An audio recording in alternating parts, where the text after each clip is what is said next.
A question about Sonny Rollins. I'm mostly familiar with his early records from the 50s and early 60s, and what do you think it was about guitar that made him want to start working with guitar players so much? Yeah, that's a good question.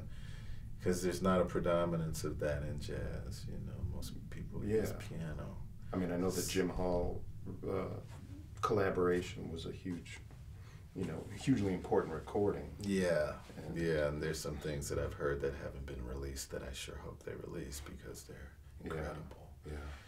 But I think he likes the space. Mm-hmm. You know, he likes playing trio, and he likes to have the room to explore his own thinking harmonically. He is, ultimately imaginative, and doesn't really need a harmonic backdrop, and definitely doesn't need a harmonic, something that's going to kind of supersede his thought process.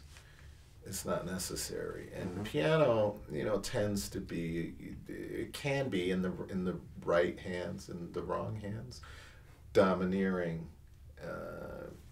chordally, where I got 10 fingers and I'm going to use them all, and I'm going to play all the time. I mean, I'm not going to leave any space. And I heard that. Oh, and a lot of that kind of thing, and it's I don't like that either.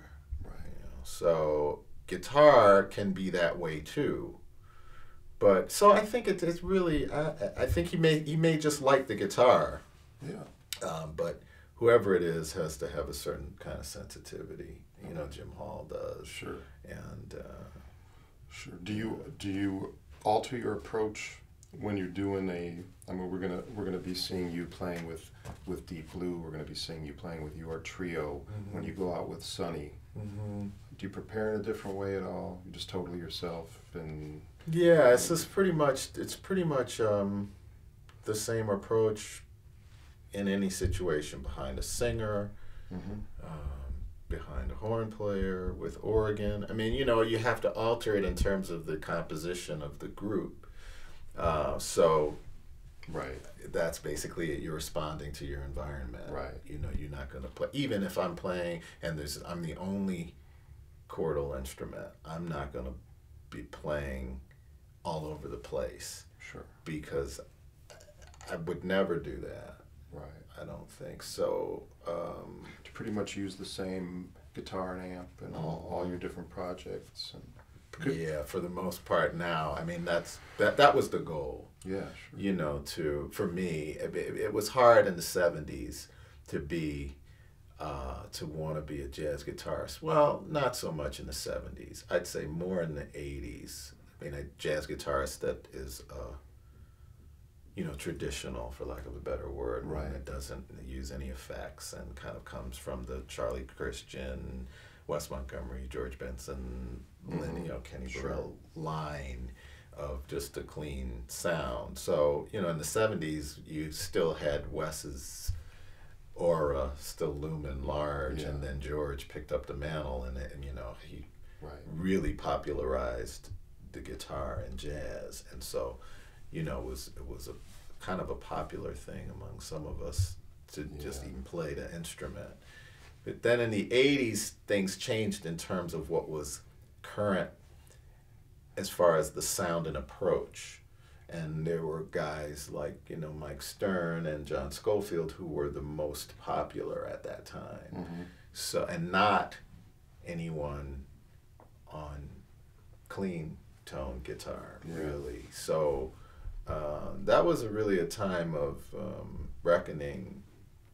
Not that I thought about it consciously. I mean, I had moved to Chicago by then, early in the like 83 or 84 or whatever, and that was good because I was dabbling with effects and started playing a semi-hollow body and you wanted to be contemporary, you wanted to be modern, so you did the things that would keep you in the running, but that was never really my how I heard myself, Mhm. never really Yeah. what I wanted to do.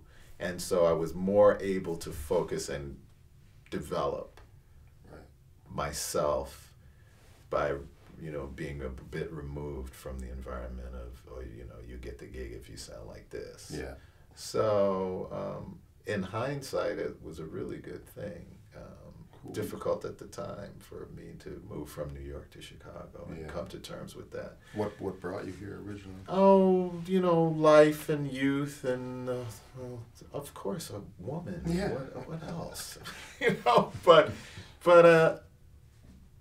yeah, like I said, I mean, it was hard. It's like a backwards kind of Yeah. move. But I always thought, first of all, if you're going to make it as a musician, you have to travel. Nobody is going to really be successful in the ways that I wanted to be staying at home. So even if I lived in New York and I played clubs every night, that wouldn't be, Sure. considered success necessarily. Well, yeah, that's not going to happen for guitar anyway. So you have to kind of think, wow, you got to travel. You have to put your sound and yourself out there, and so I always kind of tried to justify it that way. I need to make my sound